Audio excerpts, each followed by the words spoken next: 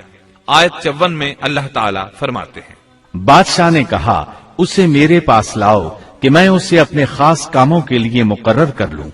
پھر جب اس سے بات چیت کی تو کہنے لگا کہ آپ ہمارے ہاں آج سے ذی عزت اور امانت دار ہیں۔ تب یوسف علیہ السلام بولے، یوسف نے کہا آپ مجھے ملک کے خزانوں پر مقرر کر دیجئے، میں حفاظت کرنے والا اور باخبر ہوں۔ اسی طرح ہم نے یوسف کو ملک کا قبضہ دے دیا کہ وہ جہاں کہیں چاہے رہے سہے، ہم جسے چاہیں اپنی رحمت پہنچا دیتے ہیں، ہم نیکوکاروں کا ثواب ضائع نہیں کرتے، یقیناً ایمانداروں اور پرہیزگاروں کو اخروی اجر بہت ہی بہتر ہے۔ بادشاہ نے یوسف علیہ السلام کو ملک کا مکمل اختیار دے دیا، اور ایک روایت میں ہے اس نے کہا، یوسف میرا اختیار اب صرف کرسی تک محدود ہے۔ اس طرح تمام معاملات یوسف علیہ السلام کے اختیار میں آ گئے اور خیر و برکت کے سال شروع ہو گئے۔ یوسف علیہ السلام نے ان سالوں سے خوب فائدہ اٹھایا، ہر طرف بھلائی ہی بھلائی ہو گئی، غلے کی فراوانی ہو گئی، جس طرح یوسف علیہ السلام چاہتے تھے اسی طرح خرچ کیا جاتا تھا۔ پھر اس طرح 7 سال ختم ہو گئے اور قحط کے سال شروع ہو گئے۔ اس قحط نے نہ صرف مصر کو بلکہ فلسطین وغیرہ کے علاقوں کو بھی اپنی لپیٹ میں لے لیا۔ اب چونکہ مصر بہت زیادہ خوشحال تھا، یوسف علیہ السلام نے 7 سال تک غلے کو بچا بچا کر رکھا تھا، اس لیے لوگ مصر آنا شروع ہو گئے۔ فلسطین میں بھی غلہ ختم ہو گیا۔ یعقوب علیہ السلام اور ان کے بیٹوں تک بھی قحط کے اثرات پہنچ گئے، بلکہ ان کے علاقے میں قحط شدید ہو گیا۔ تلاش کے باوجود غلہ نہیں ملتا تھا، ملتا بھی تھا تو بہت مہنگا۔ فلسطین میں خبر پہنچی کہ مصر کا بادشاہ پرانی قیمت پر غلہ دے رہا ہے۔ یہ خبر اس لیے پہنچی کہ یوسف علیہ السلام پرانی قیمت پر غلہ فروخت کر رہے تھے۔ چنانچہ فلسطین سے غلہ خریدنے کے لیے قافلے مصر آنے لگے۔ یوسف علیہ السلام پرانی قیمت پر غلہ ضرور دیتے، لیکن ایک آدمی کو صرف اتنا دیتے جتنا ایک اونٹ اٹھا سکتا، اس سے زیادہ نہ دیتے، تاکہ تاجر لوگ مال سٹاک کر کے مہنگا نہ بیچیں۔ اس لیے جو غلہ خریدتا تھا اس کے لیے ضروری تھا کہ اپنے گھر والوں کو ساتھ لائے۔ یوسف علیہ السلام ہر ایک سے پوچھتے، تمہارے گھر کے کتنے افراد ہیں، انہیں ساتھ لے کر آؤ۔ اور اس طرح یوسف علیہ السلام کے بھائیوں نے بھی مصر جانے کا ارادہ کر لیا۔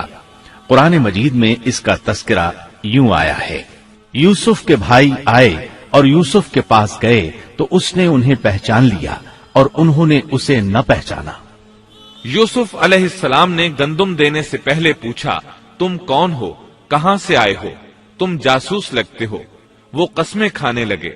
آپ نے پوچھا، تمہارا باپ کون ہے، تم کتنے بھائی ہو، کیا تمہارا کوئی اور بھائی بھی ہے، تمہارا کوئی بھائی فوت تو نہیں ہو گیا؟ اس طرح آپ نے ان سے مکمل تفصیل پوچھی۔ انہوں نے اپنے بارے میں بتا دیا۔ آپ نے ان سے کہا، اور جب اس نے ان کے لیے سامان تیار کر دیا تو کہا کہ تم میرے پاس اپنے اس بھائی کو بھی لانا جو تمہارے باپ کی طرف سے ہے۔ کیا تم نے نہیں دیکھا کہ میں پورا ناپ کر دیتا ہوں اور میں ہوں بھی بہترین مہمانی کرنے والوں میں؟ آپ نے ان سے یہ بھی کہا، پس اگر تم اسے میرے پاس لے کر نہ آئے تو میری طرف سے تمہیں کوئی ناپ بھی نہ ملے گا، بلکہ تم میرے قریب بھی نہ پھٹکنا۔ انہوں نے کہا، اچھا، ہم اس کے والد سے تذکرہ کریں گے اور پوری کوشش کریں گے۔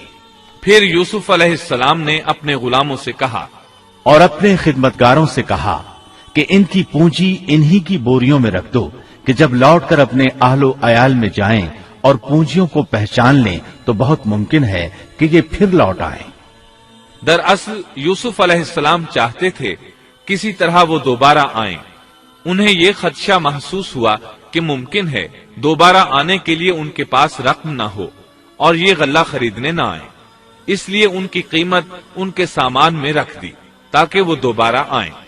جب یہ گھر پہنچے تو سامان کھولنے سے پہلے باپ سے کہا، جب یہ لوگ لوٹ کر اپنے والد کے پاس گئے تو کہنے لگے، ہم سے تو غلے کا پیمانہ روک لیا گیا، اب آپ ہمارے ساتھ ہمارے بھائی کو بھیجیے کہ ہم پیمانہ بھر کر لائیں، ہم اس کی نگہبانی کے ذمہ دار ہیں۔ یعنی انہوں نے کہا کہ آئندہ ہمیں غلہ اسی صورت میں ملے گا